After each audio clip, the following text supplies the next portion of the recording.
14 años, un remis pagado con $1 y un final de terror. Agostina ingresó engañada a la casa de un secuestrador liberado por la justicia y sus restos fueron sacados de allí en bolsas. Hoy, su asesino ya espera la prisión perpetua, mientras todavía una red de complicidades sigue en las sombras. Agostina tenía 14 años y el sábado de su desaparición comenzó como cualquier otro. Fútbol por la mañana, a la tarde un cumpleaños y a la noche a dormir temprano. Pero cerca de las 10 de la noche todo cambió. Salió de su casa con una mentira y nunca más volvió. Habían pasado algunos minutos de las 10 de la noche del sábado 23 de mayo de 2026 cuando Melissa entró a la ducha. Nunca imaginó que sería la última vez que vería con vida a su hija mayor. Voy a buscar una empanada a lo de la abuela y vuelvo, fue lo último que le escucharon decir su mamá y su hermano. Al salir de la ducha, Melissa le pidió a su hijo menor que vaya a buscar a su hermana a la roticería que tenían sus padres en un local contiguo a su casa, pero Agostina no estaba allí. Preocupada, comenzó a buscarla en los distintos comercios de la zona, pero nadie parecía haberla visto. Los primeros minutos de la desaparición transcurrieron entre la incertidumbre y la incredulidad. Agostina tenía que estar cerca. Desesperada, Melissa comenzó a buscar en su memoria a quién podría contactar para tener noticias respecto del paradero de su hija. Fue así que cerca de la 1 de la madrugada recordó que Agostina le había pedido el teléfono de Claudio. Claudio Barrelier era un hombre con el que había mantenido un vínculo sentimental algunos años atrás y al que habían visto ese mismo sábado en 2 oportunidades, en el partido de fútbol de la mañana y en el cumpleaños de la tarde. Fue a la 1:04 de la madrugada cuando Melissa se comunicó con Barrelier. ¿Qué te pidió la Agos a vos hoy, que me pidió tu número? Si la podía llevar a la casa de un amigo y le dije que no tenía movilidad. ¿Qué amigo? ¿De dónde? No me dijo. Hace como 3 horas se fue y no aparece. No sé qué hacer, si llamar a la policía. Y le pregunté a las amigas y no está con ellas. La llamo y tiene el cel apagado. Melissa nunca imaginó que estaba chateando con el asesino de su hija.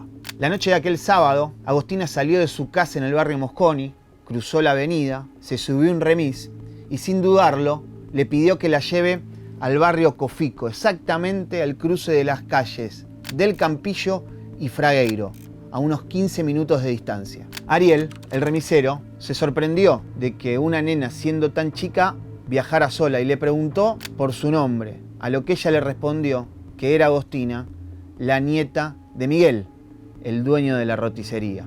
La notó tranquila, confiada y hasta le llamó la atención que en ningún momento miró su celular, cosa que es natural para una chica de su edad. Al llegar a destino, un hombre encapuchado le esperaba. Rápidamente se apoyó contra la puerta del conductor y, evitando mostrar su cara, le preguntó al remisero por el costo del viaje. Son 11.300 pesos, le dijo Ariel, a lo que este hombre le respondió que tenía solamente 9.500 y le preguntó si podía completar el resto del pago con $1. Al remisero no le pareció extraño y, confiado en que llevaba a la hija de un vecino, dio por finalizado el viaje y se retiró. El encapuchado era Claudio Barrelier, integrante de una facción de la Barra Brava de Instituto de Córdoba, puntero político y un hombre con antecedentes penales por secuestro. Un año antes había estado preso por haber llevado engañada a una joven a la que privó de su libertad en su casa de la calle del Campillo 878. Le hizo creer que le pagaría por resguardar una importante suma de dinero, pero cuando ingresó a la vivienda, la apuntó con un arma de fuego, la obligó a desnudarse, le ató pies y manos con cinta adhesiva para luego pedirle que se acueste en un colchón. La joven, sin saber lo que le esperaba, al llegar había dejado su moto en la puerta y cuando Barrelier se disponía a entrarla, aprovechó y escapó para pedir ayuda. Cuando llegó la policía, le estaba esperando muy tranquilo. De hecho, estaba fumando un cigarrillo en la puerta. Recuerda aún hoy un testigo de aquella fatídica tarde del 6 de mayo de 2025.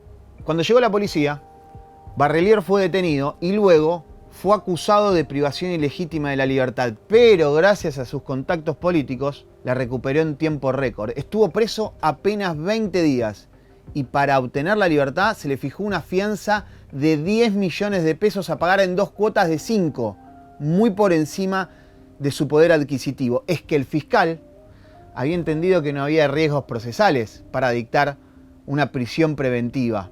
Entendió que Barrelier estando libre no significaba ni un peligro para la víctima ni tampoco para el avance de la investigación. Hacia esa misma casa, Barrelier condujo a la hija de Melissa. Se había bajado casi 200 metros antes del remis que la había llevado hasta ese lugar. Y minutos antes de las 23, una cámara de seguridad ubicada frente a la casa tomó al hombre y a la menor ingresando. Hacia esa misma casa, Barrelier llevó a Agostina. Fue minutos antes de las 23 de aquel sábado en que una cámara tomó al asesino ingresando a su casa junto a la hija de Melissa. Habían caminado casi 200 metros desde que Agostina se bajó del remis. Nunca más saldría con vida. Melissa denunció la desaparición de su hija cerca de las 5 de la madrugada del domingo 24 de mayo. La policía demoró en tomar la denuncia y en activar cualquier protocolo serio de búsqueda. Pero todo cambió durante el mediodía de aquel domingo. Es que la familia de Agostina, desesperada por su búsqueda, comenzaron a subir fotos y datos a redes sociales, publicaciones que llegaron a los ojos de Ariel, el remisero.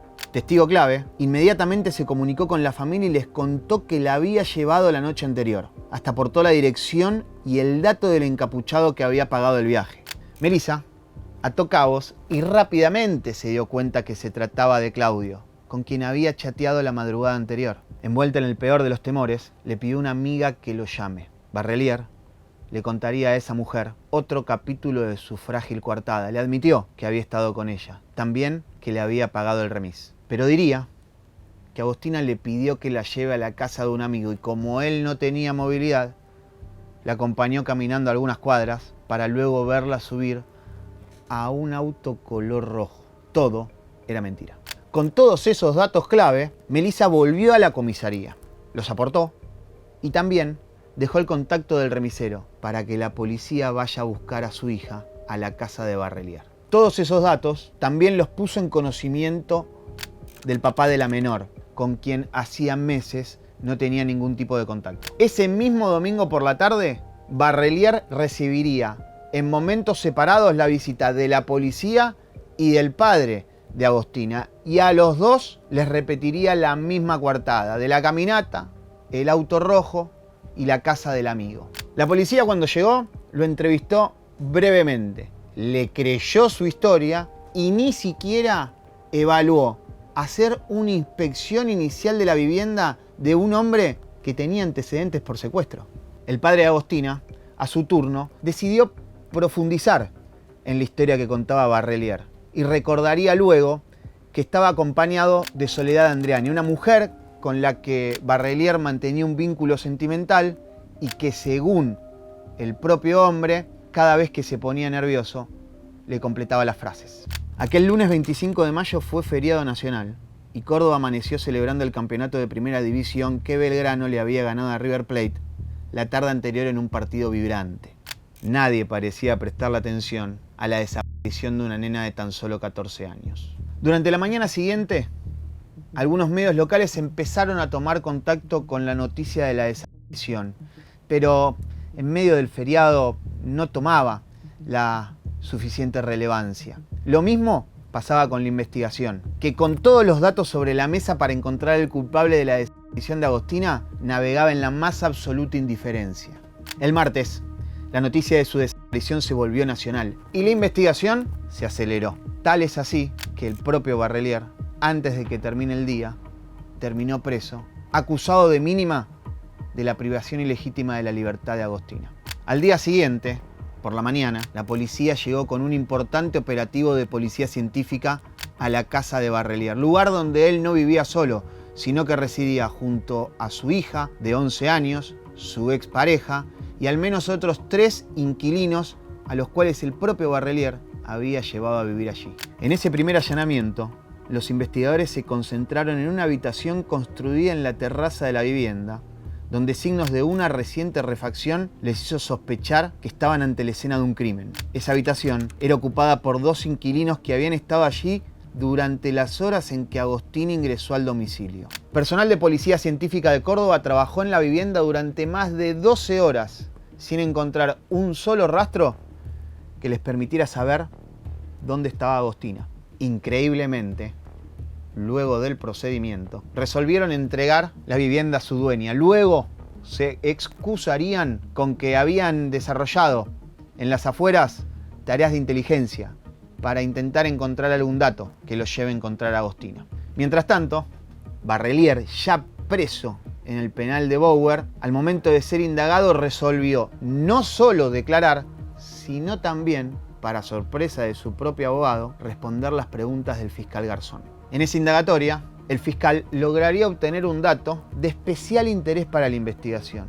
Barrelier le diría que ese fin de semana le había pedido el auto a una expareja para hacer unas tareas en torno a algunos trabajos de albañilería. Esa expareja era Soledad Andreani. Era un Ford Ka negro que los investigadores ya habían relevado a través de cámaras de seguridad en la puerta de la casa de Barrelier durante la mañana del lunes 25 de mayo.